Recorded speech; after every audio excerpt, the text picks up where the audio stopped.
Guys, today we're going to make a layered paper cut Christmas decoration. You can also use this design to make a shadow box. Just add fairy lights behind all the layers inside the box. Such shadow boxes look amazing in the dark and are also called light boxes.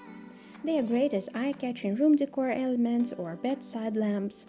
But today I'd like to cut this Christmas scenery from colored cardboard so that it would look nice even without backlights. Let's pick an SVG file. Often they appear with a web browser icon but still work properly in Silhouette Studio and Cricut Design Space. So we've opened the file and see that it obviously needs to be resized. We should do something with this red frame. If it appears, it's better to remove it because everything that falls out of this frame will not be cut by your machine. To remove it, go to Media Size tab and choose Auto. I'm also adding a background layer. This is just a solid square. This version of the file doesn't have it, but I'll definitely need it. I just fill it with white and send to back.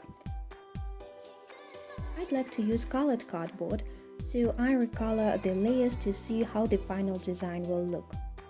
Yeah, I like it. Now I have two white layers, the top and the bottom ones.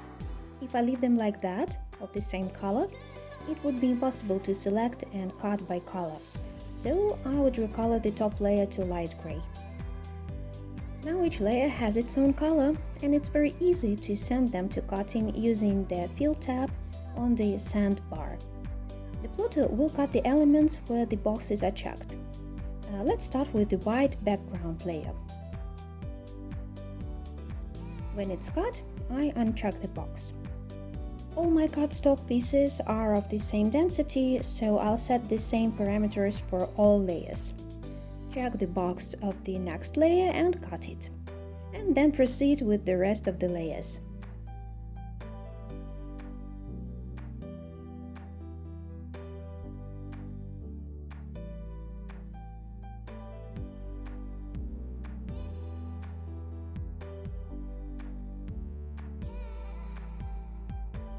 Now let's assemble our decoration.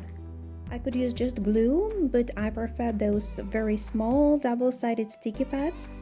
They will keep some space between the layers and add to the volume, and the composition will look more interesting. But you would not want to do that with a light box or shadow box, because the shadows of these small squares will appear through the cardstock when the lights are on. To assemble the shadow box, it's better to use lines of thick cardboard or something similar, only along the sides of each layer. I stick the pads closer to the edge to preserve the distance between layers. Depending on how big the final piece is and how thick your cardstock is, you may need more or less of those sticky pads. I like how it turned out.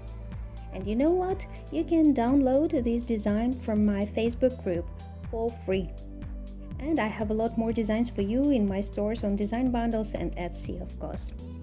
Thanks for watching, guys. Goodbye. See you soon.